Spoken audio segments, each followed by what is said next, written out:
Hi, Conductor fans. We just want to give a heads up that this episode contains some explicit verbiage. If you have young listeners around, put in some headphones. Thank you. Hi, and welcome to Conductor, where we are two sisters on a mission to amplify women's voices on the podium. Join us as we interview leaders in the field of choral music, share resources, and build a community for current and future teacher conductors, all while exploring the gender divide. I'm Kira Starr. And I'm McKenna Stenson. And we are Conductor. Hi, everyone, and welcome to Conductor. We are so excited to have Stevie Herner, Mari Esabel Valverde, and AJ Rodriguez on the podcast with us today for our first ever panel episode. Thank you all so much for being here, and we're excited to share a little bit about your professional backgrounds. AJ Rodriguez, she/they, now residing in Lorton, Virginia, began their choral career in Kissimmee, Florida, teaching at Poikiana High School. AJ's choirs have received superior ratings at the district and state level in Florida. In 2016, AJ moved back to teach at their alma mater, South County Middle and High School. AJ is also a tenor that sings professionally in the Northern Virginia area. Their choirs have been invited to sing at Walt Disney World's Candlelight Processional, the 2021 Virginia Music Educators Association's conference, and all around the DC, Maryland, and Virginia area. AJ has become passionate about their activism in ensuring equity towards transgender and gender-expansive students, as well as Black, Brown, Indigenous, Asian, and marginalized students within the choral classroom and community. Currently, AJ is finishing her master's degree in music education from the University of North Texas. Welcome, AJ. The second person we're going to introduce is the award-winning composer, Mari Esabel Valverde, who has been commissioned by the American Choral Directors Association, Boston Choral Ensemble, Cantus, the Gay and Lesbian Association of Choruses, LA Master Chorale, One Voice Mixed Chorus, Portland Resonance Ensemble, San Francisco Gay Men's Chorus, Seattle Men's and Women Choruses, and the Texas Music Educators Association. She has also built a reputation as a singer, educator, adjudicator, and translator. She sings on the rosters of the Dallas Chamber Choir, Exigence Vocal Ensemble, and Pasión, Rio Grande Valley's professional choir. Following 6 years as a high school classical voice instructor, she spent 2 years specializing in transgender voice training. A native of North Texas, she holds degrees from St. Olaf College, the European American Musical Alliance in Paris, France, and San Francisco Conservatory of Music. And our last guest for today is Stevie J. Herner, she/her, who is a choral conductor, composer, singer, and educator who specializes in cultivating transgender and gender-expansive inclusivity in singing through empathetic practices and science-informed vocal pedagogy. As a transgender musician and one of the leading researchers in her field, Herner is a sought-after lecturer and clinician. Her recent credits include a featured article discussing her methodology, line recombination, in the November/December 2022 issue of the Choral Journal, as well as frequent lectures at professional conferences, the 2023 ACBA National Conference and the 2023 World Symposium on Choral Music being the most recent. And she is scheduled to present her new gender-affirming singing protocol, Flexible Frock, at several ACBA conferences in 2024. Herner joined the Bob Cole Conservatory of Music as lecturer in choral and voice methods in the fall of 2023 and is nearing the completion of her Doctor of Musical Arts degree in choral music at the University of Southern California. Welcome to all of you. Thank you so much for being here. We are really excited to dive in. We just need to hear from your voices now that we've given a little bit of background on the royalty that is on this podcast.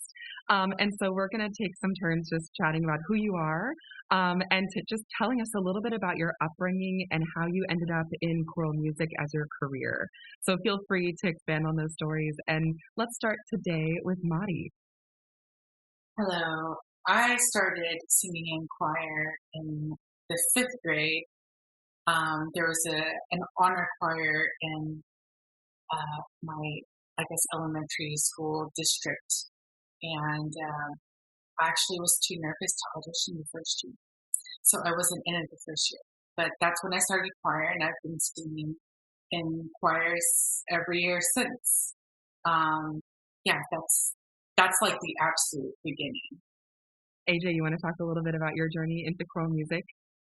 Sure, yeah. So due to my culture and how Catholicism has played a role in colonization in Puerto Rico, I was, I won't say forced, but forced to go to Catholic school. And in third grade, our music teacher was looking for soloists to sing "They'll Know We Are Christians by Our Love." And so it's a lot of irony there. Yep, and it started all there at Nativity Catholic School in Burke, Virginia, and here we are. And where is here, AJ? Where are you right now? We know a little bit from your background, but can you tell us more? I am currently in Lorton, Virginia, so I currently teach at the high school that I went to. So after Catholic school for 9 years, I went to South County Secondary School at the time, and was studying under Shirley Huang, who's now Shirley Huang. And at some point, we were singing "My Soul's Been Anchored in the Lord" by Moses Hogan, and that's kind of what sparked the love of choral music for me. And that led me to Florida State, and I guess from there we can fast forward to now. And Stevie, why don't you go ahead and tell us a little bit about your journey? Yeah, I kind of took a circuitous route to choral music. I always enjoyed music growing up. I had asked to take piano lessons when I was like 6 or 7. Like my parents didn't force me to. But because I asked to take them about 9 months later, because I was a child, when I asked to stop, they were just like, yeah, okay, fine. You don't have to do this if you don't want to. And biggest regret of my life. Oof. It would have been much better if I had not stopped taking piano lessons. But hindsight's 2020. And then, like, I was singing in church and things like that. I was raised Mormon, which is a whole other can of beans. But we always had, like, very interactive singing congregations and things like that. So I was always around it growing up. My mom played piano. And so there was always a connection to music, but I never entertained even for a moment to like do it professionally. Then the summer before my senior year of high school, I was essentially at this 6-week nerd camp where I was there for communicative arts, mostly as like a written English major or whatever. And while you're there, you can pick your minor. And I was like, I like singing, I'll be a vocal minor. And one thing led to another. I had an experience where I realized I wanted to be a teacher at this little nerd camp. And it's like, okay, well, what do I want to teach? I thought about math, English, but I wanted to dedicate my life to something that I really enjoyed. And even though I was not a great musician at the time, I had a passion for it and I knew I could get better. So in the span of like one afternoon in the summer of 2007, I pivoted and no longer wanted to be a lawyer or an architectural engineer and decided to be a teacher instead. Thanks, Stevie. Mari, I know you started in that 5th grade honor choir. Is there anything else you want to add to how you got from that 5th grade honor choir to professional composer, musician that you are today? It's a long story, y'all. And we'll keep going, so no pressure, but just wanted to make sure you were able to share. Well, I started, I did choir every year. So, and I did it because I was following my brother's footsteps until I couldn't. So I was a big choir nerd. And when I was in high school, y'all might be familiar with the TMEA All-State Choir process. It is, I like to refer to it as a microeconomy. And it's a machine. And we can have a whole other podcast to unload that if you But I went through that. My brother was in the All-State Choir 3 years in a row. And the following 3 years, I was in the All-State Choir. So I literally attended TMEA for 6 years straight. So, you know, that did something to me, for better or worse. And I also, that was the same period of time that I was really into art song, which the more and more I have these interviews, I realize how important art song has been to how I compose music, specifically how I view the piano. And then I went to St. Olaf College. I knew I was one of those weird students that knew that she wanted to be a composer. And then I went to San Francisco to study with David Conti. And in between those years, I studied in Paris at a program that serves to preserve the teachings of Nadia Boulanger. So there's a lot going on in there. And as an adult, I taught for 6 years, including what we call voice feminization, transgender voice lessons, voice training. I transitioned from singing tenor to singing alto professionally. I write a lot of choral music, and I specifically seek out people that look like me or other traditionally marginalized people, racialized people, minoritized people to work with. And a lot of them are trans. So yeah, there's a lot going on, language, transness, like we can go into a lot of different directions. And now, a quick word from our sponsors. Conductor, conductor, conductor, conductor, conductor. This season, we are featuring a fierce lineup of women composers found in the Music Spoke marketplace. At Music Spoke, composers receive the majority of the proceeds from sales, retain control over their own works, and all scores are available immediately as digital downloads. At Music Spoke, they do not simply publish pieces of music. They find composers and give them the tools and freedom to promote themselves.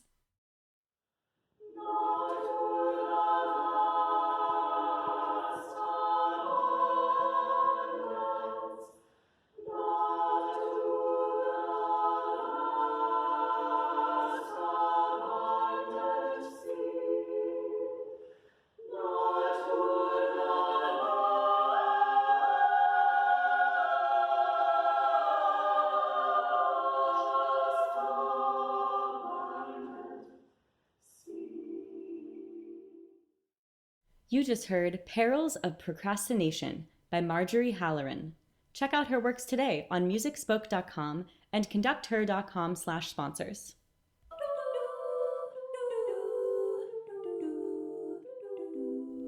And we're back.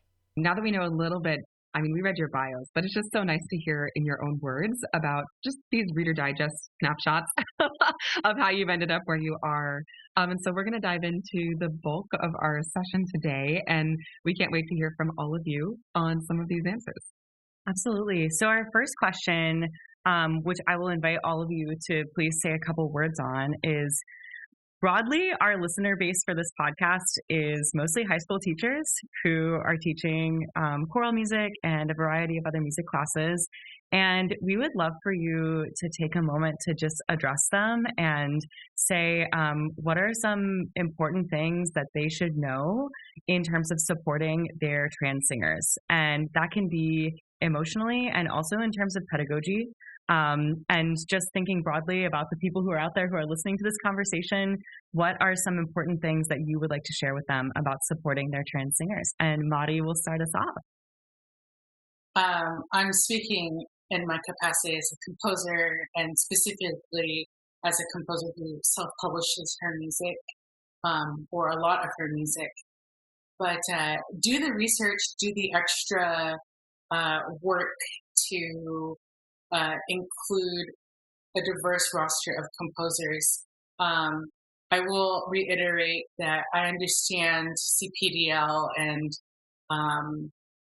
everything that's public domain that's already online that you can print out is maybe the cheapest option, but Mozart and Brahms don't need coins right now.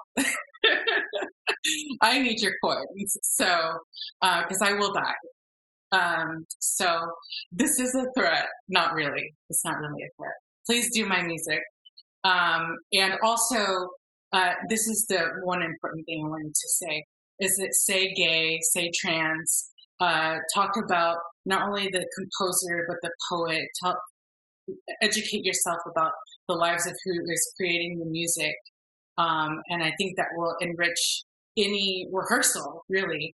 And there's lots to unpack, and we can just even talk about a cis woman, because how they say anonymous was a woman. Like, we need to talk about that too, in order that people understand that we've always been here, and that this is part of what we do as musicians.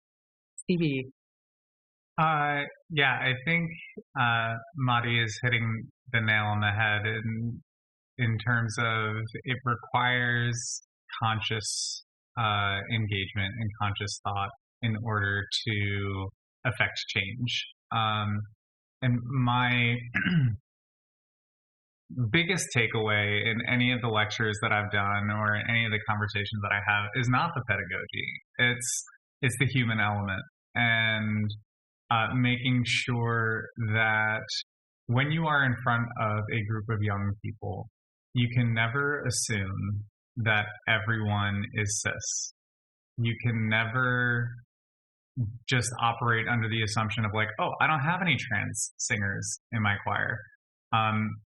Statistically, trans singers are as common as people with red hair. So if you have any redheads in your ensembles, statistically, the same chance is there for trans individuals, which, depending on the studies that you read, is anywhere from 1.5% to like 6%, depending on the demographic that they sample.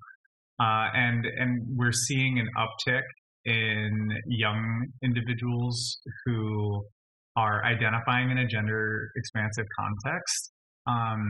And so never assume is always my number one takeaway. And then having inclusive practices in the classroom literally saves lives. There have been a number of research polls done in recent years, but one that I think is most applicable to these high school teachers and your listeners, those who are listening now, is the National School Climate Survey.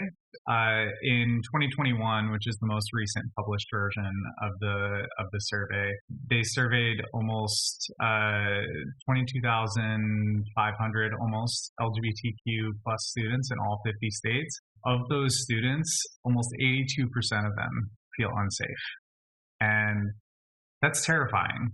And then you put under a further microscope the trans community. When faced with challenges in the trans community, 82% of trans and transgender individuals have had suicidal ideations, and this is transgender youth. This is a separate survey, but this is 82% of transgender youth, and 40% of transgender individuals have actually attempted suicide, which is a horrifying statistic, and it's 8 times the rate of their cisgender counterparts. But when there are schools that have inclusive policies, all of these statistics are almost cut in half. The visibility of inclusive policies and just creating a space where it's like, hey, if this applies to you, you are welcome here. It has the power to quite literally save lives. And we haven't even begun to talk about pedagogy or singing specifically. This is just respecting these human beings for who they are. In the United States, this is a particularly hot button issue. It's unfortunate that the election cycle drives who we're persecuting at any given point in time. But for this round, they've chosen to demonize the trans community particularly. And it continues to be just as important to support these individuals and to just have inclusive policies. You don't have to know anything other than be a good person and support their existence and it makes a difference. Thank you, Stevie. Oh, so much. We're so glad you all are here today. All right, AJ, would you take it away? To address the current question, I am still currently a high school choral director. So if you ask me, what are things that we need to know, my mind goes to a list. What can people kind of go to first? Because I feel like that's how high school choir directors think. At least I do. Let me not speak for everybody. So first, before I go into this list, a lot of what I'm kind of attacking in my studies at UNT, and this goes just beyond what we can do for trans kids, what we can do for marginalized kids is how can we be better teachers and how can we further ourselves as choral educators from being gatekeepers. My love of music did not happen with choral music first. Far from it. I wanted to be a pop star. So, I kind of try to take myself out of that, fire teacher lens and kind of bring it back to, let's pretend I'm a 5-year-old with goals and dreams and I want to be a cool human.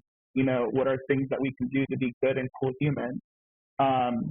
So number one, are you picking composers, poets that represent your community and that are outside of your community? So both, are you taking into account who's in your community? And I know McKenna and Kira, you know this. I'm in the Northern Virginia area.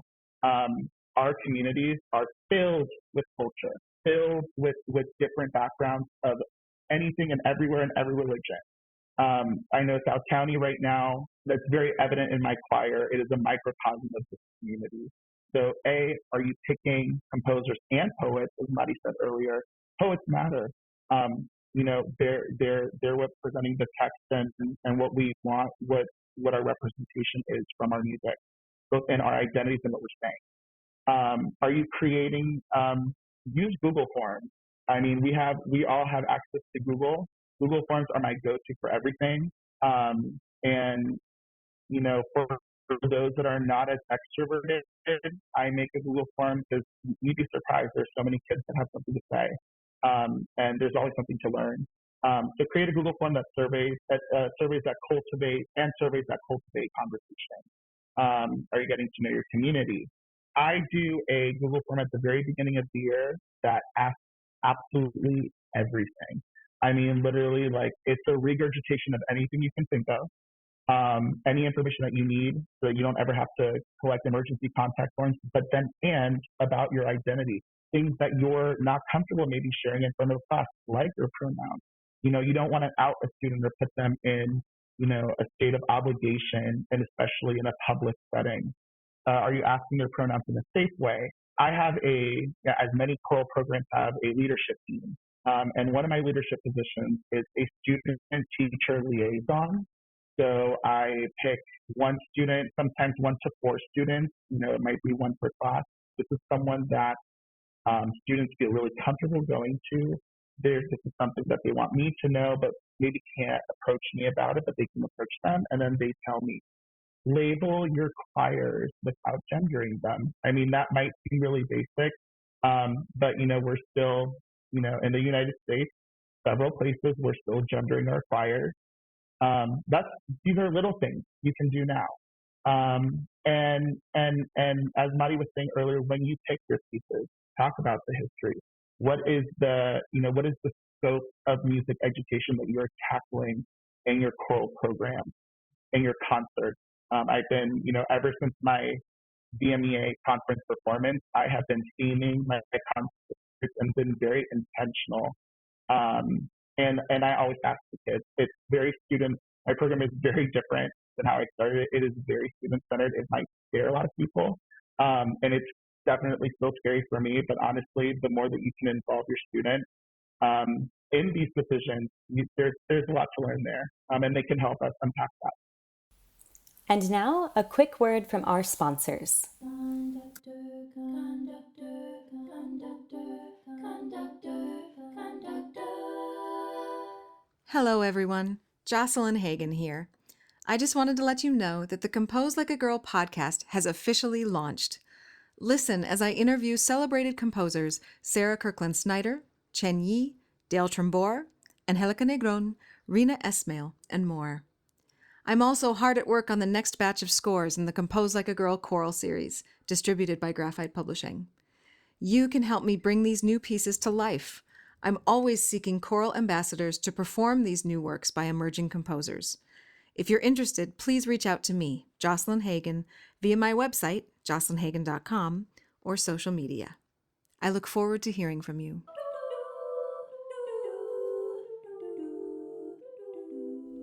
And we're back. Oh, what a fabulous answer. And what, like you said, general practices, regardless of our communities, just to be better teachers and to hopefully reduce gatekeeping in our field, which we know is something that is super prominent. And I know, Mari, you had something that you kind of wanted to add in here. So AJ definitely touched on it, but the gender binary is not doing you any favors in the choral classroom.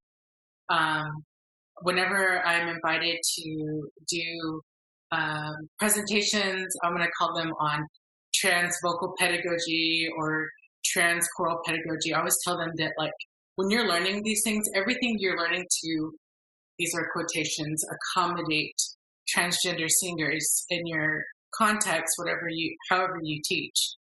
You know, all of those things can be applied to cisgender students. All of those things. For a very strange reason, when I used to tell my my trans students, what you're seeing is ink on a page. This is arbitrary. And everybody's voice is, at least when you're a full-grown adult, everybody's voice is bigger than that just one staff that they're reading. And I think people internalize that, like, oh, I'm this voice part, this is who I am, this is all I can do. And if they love that, then I love that for them. But if they feel limited by that, like, you don't have to be transgender for that to be the case for you. And I really am tired of this conversation being like, let's accommodate trans students, when it's really, let's throw away the gender binary and just open up anything to anyone, however they feel the most included and the most curious and the most enthusiastic. You know, I think we all want our students to be enthusiastic about learning. And the gender is, I'll be very blunt.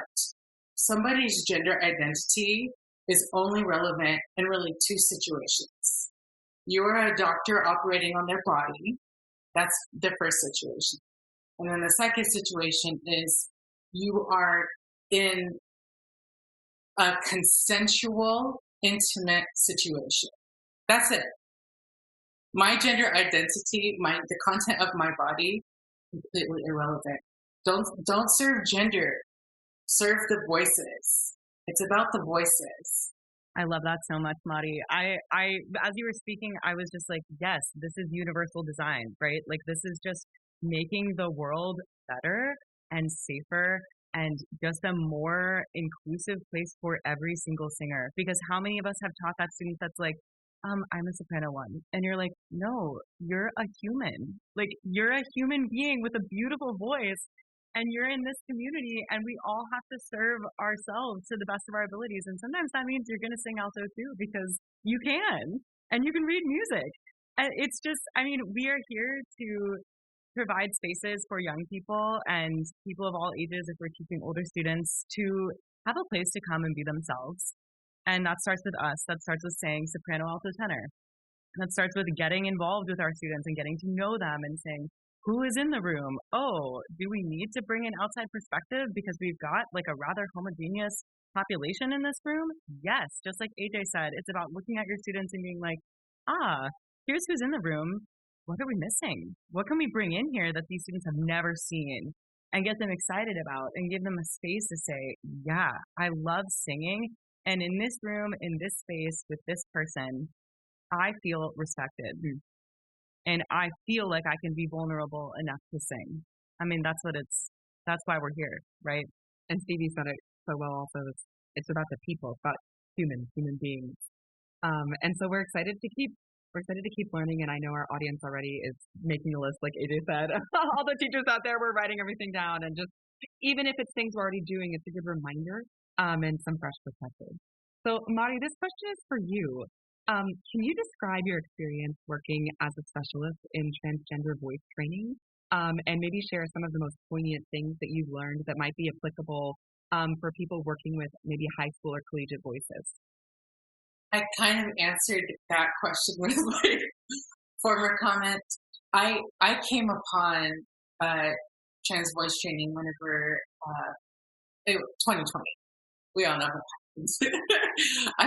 I was teaching at a high school, and all of a sudden I couldn't go. So it was the first and only time I was on unemployment insurance, and lo and behold, they were paying me more than I made for the first time. So anyway, I had the opportunity to participate in a NATS panel, and a teacher, a trans voice specialist named Anna Lantry, who at the time was the founder and owner of this trans company that she hired me to be one of their teachers.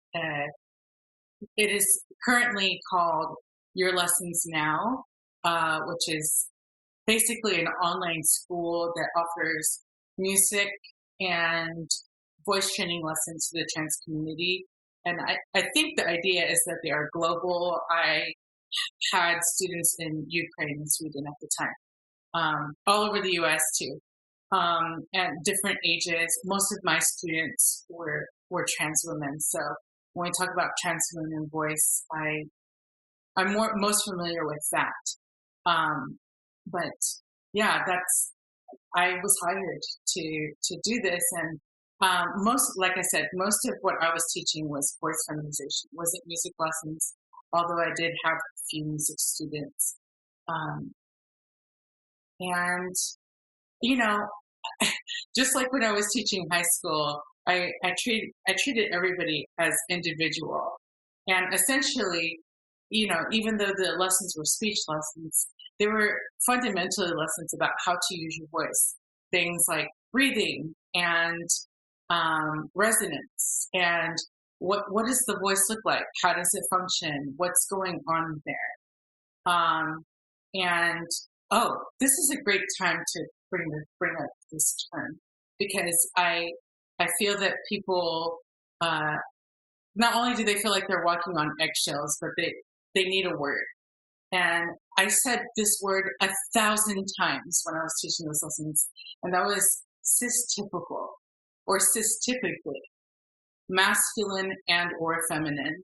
And I use that because it's just, that's a lot of times when we talk about like fitting into gender binaries, and again, it's not just for trans people, it's also for cis people. But the idea of being assumed as a cis person rather than being assumed as a trans person, adhering to that gender binary, if that's important to you, which is not important to everybody, and whatever, it doesn't really matter. I told them that's not for me to decide.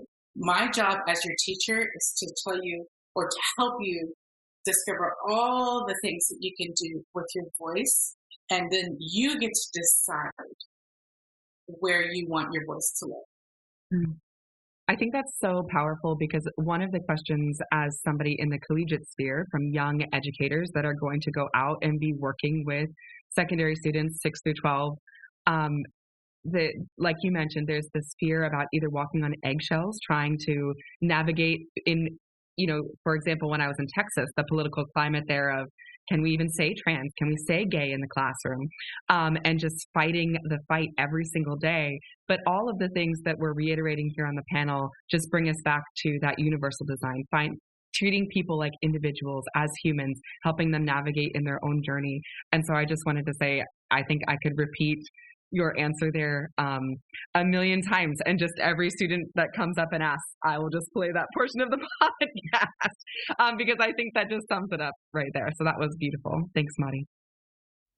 And now, a quick word from our sponsors. Conductor, conductor, conductor, conductor, conductor. Hey everyone, Gloria here from Call Time Clothing, back again to remind you to check out our newest special edition items from our collaboration with Conductor. Grab a super soft tee for yourself, a family member, teacher, or maybe all of the above. We've truly got something for everyone. Head over to Call Time Clothing today.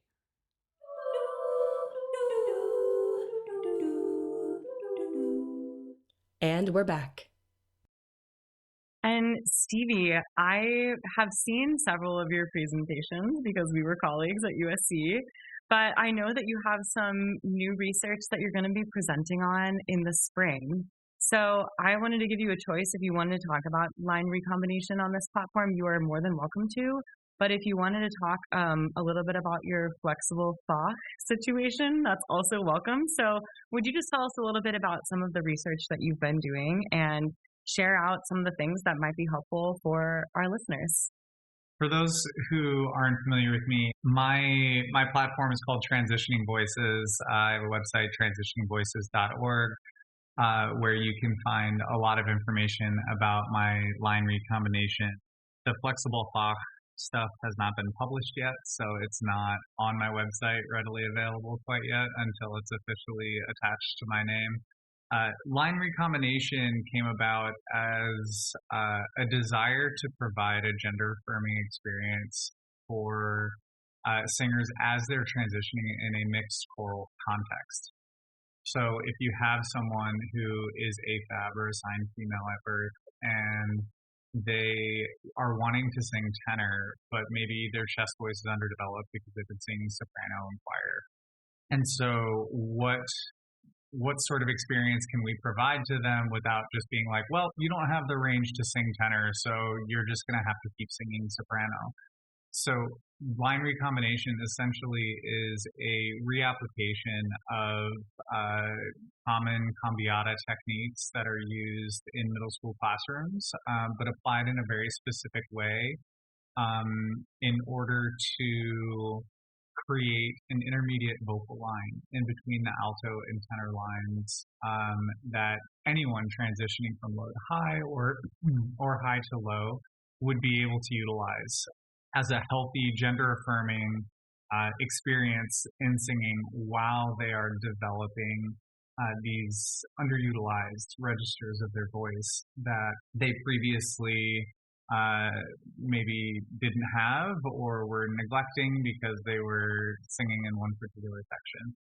So I'm not going to dig too much into that, but line recombination, I think, is a very, once you've been introduced to the concept, you're like, oh yeah, that's a no-brainer. That makes total perfect sense. I would encourage the listeners to check out my website if they want more information about that, but because Flexible Bach does not have the information out there quite yet until it is published. The idea is that when looking at trans pedagogy, there are practitioners who have extensive experience in working with trans singers, but there is no published specific protocol of when you are working with a trans singer in this particular circumstance, here are the goals that one would outline for them, and here are some exercises that you can do in order to accomplish X, Y, and Z. What I wanted to do was take these concepts that are so common in speech-language pathology and apply them directly to singing pedagogy. Some of the conversation already had some overlap, but for the most part, trans singing pedagogy, especially trans feminine singing pedagogy, non-existent. If you even try to find concrete pedagogy on countertenors, it does not exist. There is a book that was written by a person that is not not reputable and not grounded in science at all. So I don't recommend it. But people who teach countertenors, they're just like, I don't know, you just kind of do it and there you go. And so even in that lens, there's not anything concrete. So it's like, okay, well, that's in a typical context, to steal Mari's word. So thank you for that, Mari.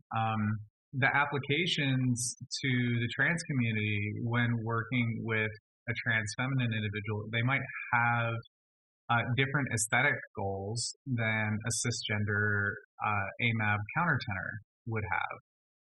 Because there's a specific timbre associated with countertenor that doesn't necessarily orally read as feminine.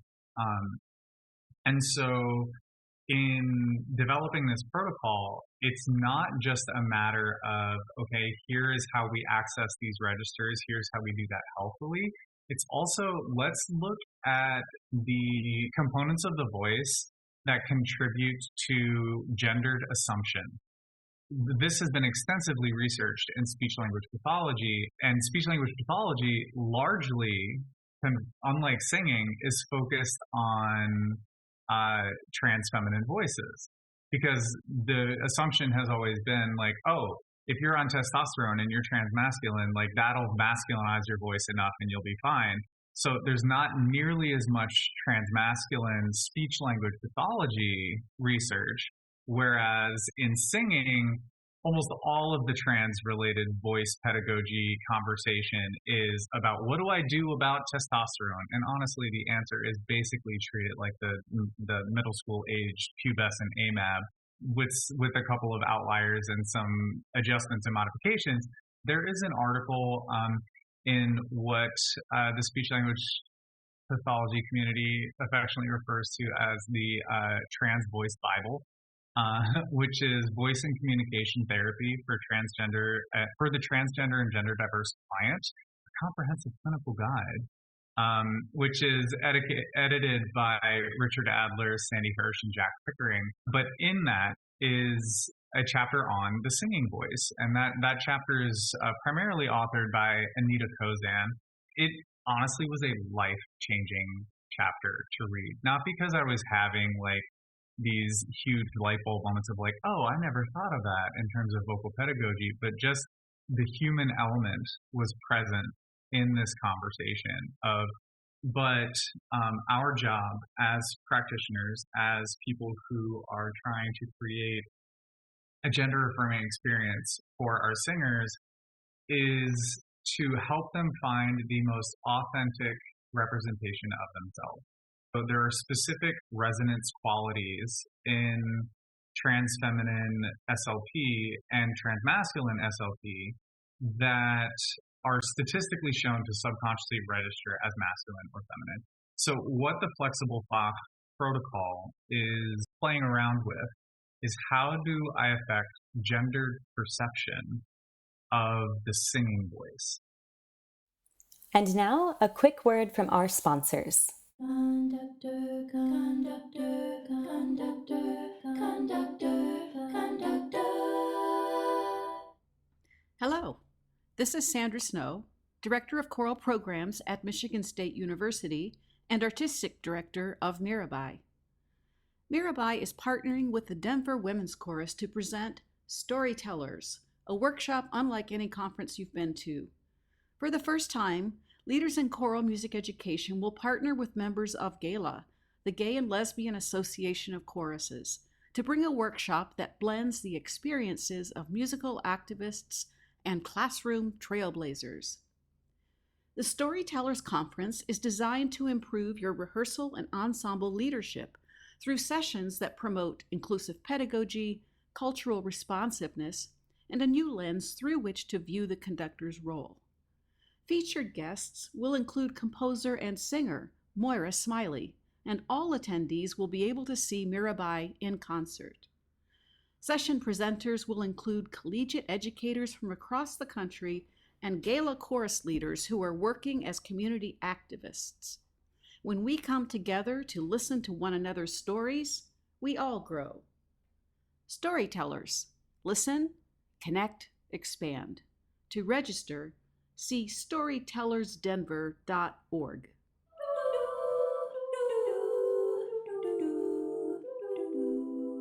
And we're back. Great. You've given us just like so many ideas to consider. I can tell that you are deep. You are deep in the research. Very much so. Very much so. Yeah. So I'll just kind of truncate really quickly. When working with a trans singer, never approach it from the lens of you can't do X, Y, and Z. Of course, there are physiological limitations to what the voice can healthily produce, but you can always tip the barometer in the direction of what you would like to achieve. And some of that is managing expectations with your singers. Some of that is developing a relationship with them so that they understand, like, yeah, okay, I can try to move in that direction, but if I'm a basso profundo, I'm never going to be a soprano. You know, I have to be realistic about these goals as well. But yeah, Flexible Fach, I'm super excited about it. I can't wait to present it at several of the ACDA conferences this spring. The primary lens that it's approaching voice pedagogy through is how can we, through manipulation of resonance, affect the gendered perception of the voice? And my answer to that generally is yes. But it has yet to be like I have to do all of the years long studies and whatnot and get people to try. We're going to be sending you a lot of good vibrations as you dive into that portion of the research. But it sounds like there's a lot, just so much, and we'll definitely post your website. Same with everyone here. We'll post information as long as you're comfortable. AJ, we want to hear from you. You are on the ground in the public school system right now, and we know that that is a transformative space to be. And we just are hoping that you could share a little bit about your experience in the public schools. And we know your program is flourishing, and you're doing such amazing things in the classroom. But we're also wondering, how has this been for you as a teacher in the Northern Virginia community, or just more broadly speaking, coming to Texas and speaking with some of your friends, maybe about their experiences? And we know you can't speak for all, but what is going on in the public schools with you? Oh my gosh. So like the first thing that started going off in my head was, I don't know if any of you seen Lizzie McGuire on Disney Channel growing up. The theme song, "We believe we got a picture perfect plan." I always say, well, I got you fooled, because I feel like I'm just doing the best that I can. I'm just, every day I'm learning something new. So what has it been like? I'm faking it till I make it. That's the short answer. And I, and McKenna, I've talked to you a little bit at length at UNT. I always feel that UNT kind of put me on my head a little bit in the best way possible as a director, as a musician, as an educator. Sometimes I have a plan when I go to school every day, and sometimes, it's my go-to is, the kids. This is what we're singing. This is right now we're doing a concert, from darkness to light, and what are things that you all are going through on a daily basis. I have a pretty big open door policy, as many high school and middle school directors do. As students come walk through your door, you have a short list of who's going to stop every time and talk to you, and who are the kids that you're going to check in on. And I kind of do my best to check in with every single kid, and their stories and their perspectives, and whatever they're going through is always playing in my mind, and it's always a factor when I'm picking my my repertoire. As far as what's going on with me, as far as with them, I don't know if this will be my last year. I'm kind of looking into GMA programs and kind of going in that direction, and preparing for that.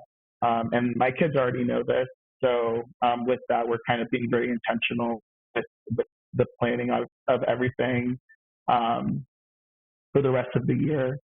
Yeah, I mean, that probably sounds really big and pretty general, but as far as what that has to do with transgender voices, and as far as my experience of teaching trans kids, I have done, I guess, a little bit of what Mari has done, and Stevie did a great job of going into the nitty gritty of that. As far as I've had more experiences with trans feminine individuals as well. Again, none of what I've done has been rooted in science. The only thing that is rooted in some kind of voice science is that I can just say to whoever's listening right now, as far as trans feminine voices go, that has helped me with my own singing. When I'm singing traditional, typical mezzo roles, or alto soprano parts, the E vowel is your best friend. So I go from mode 2 to mode 1. A lot of sliding on E. I have already been doing that, and then when I went to Texas, me and Mari met up, and we went to her house, and she kind of gave me a little mock voice lesson, and it was really cool to kind of be validated and some of the things that I have already been doing. As far as, Mari mentioned, and Stevie, of course, mentions with science, the voice being one, it's all one voice, and we know this. The reality that I've always lived, though, has always been like, it feels, as of right now when I sing, it feels I'm using two different voices. People might describe this as falsetto. I don't think it is, because falsetto is known in voice world as not unsupported singing and utilization of the edge of our vocal folds, the edges of our vocal folds. But I produce a lot of vibrato, and I can support that and make it sound typical and bring it all the way down. And on the opposite end, I can bring that chest voice all the way up.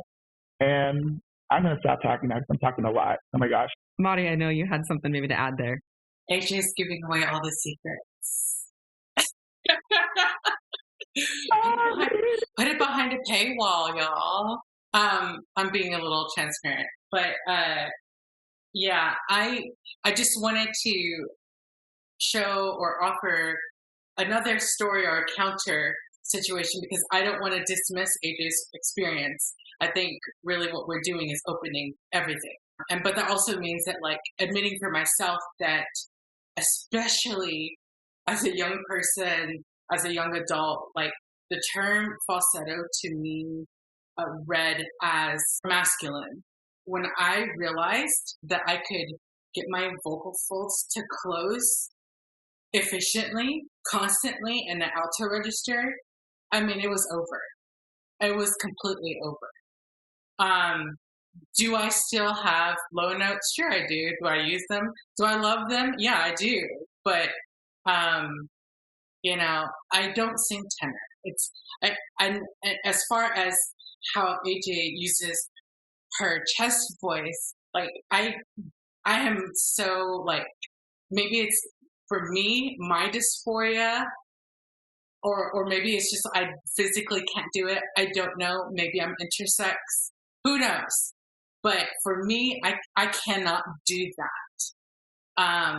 So that's just to reiterate that, like, every voice is different. Everybody's vocal goals are different. It's case by case, as long as you are listening.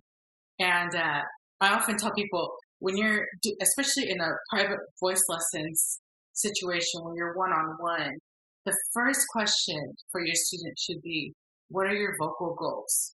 Trans or cis? That's it. That's the first thing. That's square zero. Because if you stray from that, then you're taking away from that person and their experience. But yeah, learning how to resonate up there in that treble register. I remember when G4 felt like the ceiling in my voice. Now it's the middle of my voice. I wake up any day and I can, pop an F or a G up an octave. Incredible. Thank you, Mari. Stevie, you wanted to add something as well. I love that AJ brought up this idea of bringing in E. The SLP community refers to it as eification, actually. And so I, in the flexible Fach research, have flipped that in the other direction, even though I'm not transmasc. But taking the principles of eification, but applying it to a vowel that is going to give you a more stereotypically cis-typical masculine interpretation. So I have oification, and taking everything through a closed o, which I didn't want to do because the tongue is too far back for typically for most people. But O is a nice middle ground that gives you that darker timbre, more access to formant one, or more active manipulation of formant one rather, in order to have that darker timbre. So like even if I'm singing so that would be an eified versus like that's going to be a very different sound depending on the vowel that I use. So vowel modification, which is not a concept that is new to choir directors, is really all that you use in gender affirming singing pedagogy. It's vowel modification in order to utilize resonant qualities of these vowels to accomplish specific aesthetics. Some of that is limited by acoustics, of course, when it comes to form and tuning and things like that. But in general, you can color any vowel with any vowel and manipulate the timbre of it, which could have the potential of impacting the gendered perception of the voice. And as Mari said, it is so much an individual journey. There is no one size fits all prescription. In terms of like, oh, you want to be trans feminine? Here are your exact goals. It's like, no, here are the concepts that we will address. Here is what is perceived as cis-typical. Let's see how far we can move in that direction. Or maybe you want to exist outside of that binary completely, and you just want to have a more neutral sound. Like there are plenty of pop singers that if you don't know who you're listening to, you're like, I don't know if that's a man or if that's a woman or whatever, but it sounds good and I like it. And there are plenty of people that fit into those categories as well. So yeah, I mean, essentially when it comes to timbral manipulation for gendered perception, it's all just vowel modification, which it doesn't feel as scary when we tie it back to a concept that we're already familiar with. And now, a quick word from our sponsors. Conductor, conductor, conductor, conductor, conductor. Pavon Publishing is proud to feature outstanding women composers and conductors. Composer Judith Harrington has created a prolific choral series for youth and treble choirs that includes Fireflies from Japan and Duérmete mi corazón from Brazil. Shirley McRae has many outstanding arrangements for young choirs, including popular songs like Black Sheep, and Sakura. Conductor Iris Levine maintains a treble chorus series of medium to advanced works with text by poets from Teasdale to Yeats. Other composers and authors in the Pavon family circle include Zenaida Stewart-Robles, Catherine Rundis, and Martha Wall. Explore all of these fantastic composers at Pavon Publishing.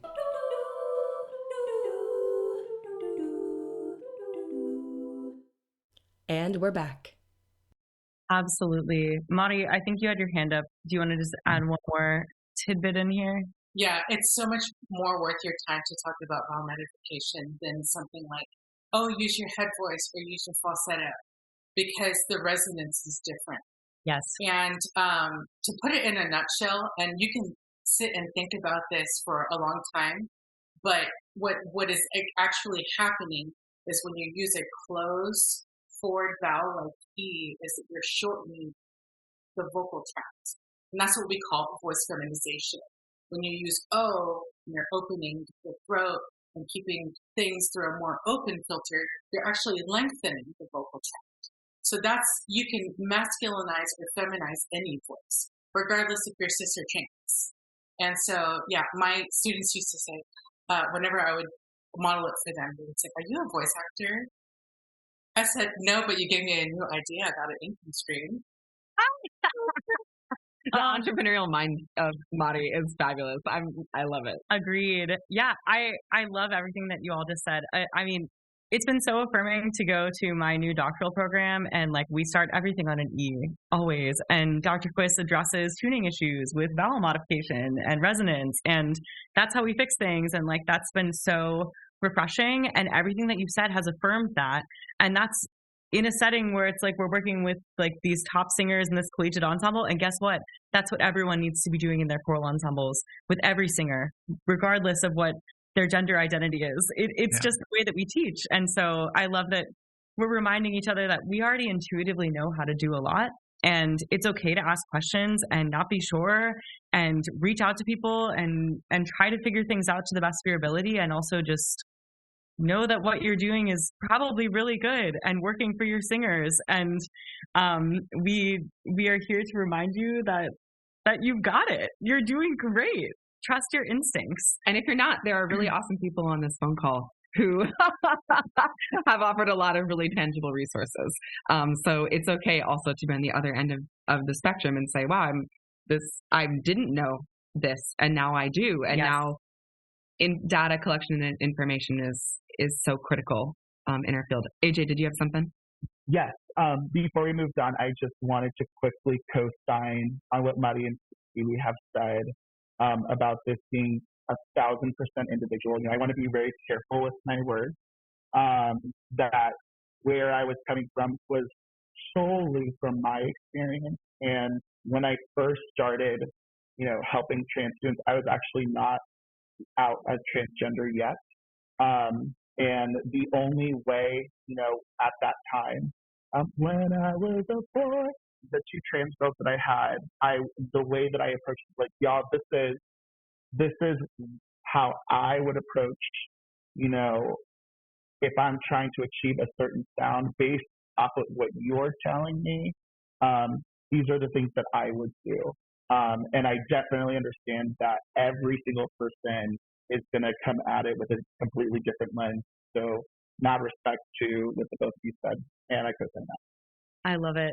We have a very important question to ask, but Stevie, pop right in. No, you're good. I was just gonna kind of wrap it all up and just say that, or rather reiterate that learning to manipulate the length of the vocal tract and the shape of the vocal tract is something that is universally beneficial to singers. Like, yeah, okay, some people, if they want to feminize their voice, might be using eification more frequently, or vice versa, the new untested oification.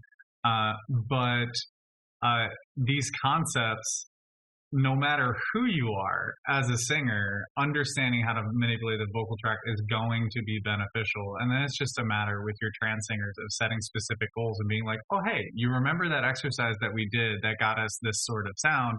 That's one that's going to be beneficial for you to do more frequently if you want to develop that habit in order to portray the aesthetic that you want. And so, again, vocal pedagogy is vocal pedagogy. And it's taking gender affirming vocal pedagogy is taking the tools that we already have and specifically applying it to particular goals that are individually based. And it doesn't have to be scary. Even though I spew forth all of the science things and I kind of dive deep into that well,